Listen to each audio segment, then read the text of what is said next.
Hello friends, నేను చిన్నప్పుడు మా ఇంటికి దగ్గర 4 ఇండ్ల అవతల రవ్వలడ్డు అవ్వ ఉండేది. రవ్వలడ్డు అవ్వ అంటే ఏంటా అనుకుంటున్నారా? ఆ అవ్వ రవ్వలడ్డు చేస్తుంది, రవ్వలడ్లు అమ్మేది. చాలా టేస్టీగా ఉంటాయి. ఒక లడ్డు ₹1 అయితే ఆ అవ్వ ఉండే ఇల్లు ఒక చిన్న రూమ్, అది బోధకుటము. అవ్వ ఒక్కటే ఉండేది. మేమైతే సాయంత్రం స్కూల్ నుంచి ఇంటికి వచ్చిన తర్వాత అవ్వ దగ్గరికి వెళ్ళి లడ్డు కొనుక్కొని తినేవాళ్ళం.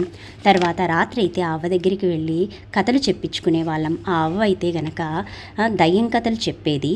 అవి నిజంగా వాళ్ళ భర్తకు జరిగిందని చెప్పింది. ఒకరోజు రాత్రి రెండో సినిమాకు వెళ్ళి, రెండో సినిమా అంటే సెకండ్ షో అండి, వస్తుంటే దారిలో ఒక చిన్న మేకపిల్ల కనిపించిందంట వాళ్ళ ఆయనకి.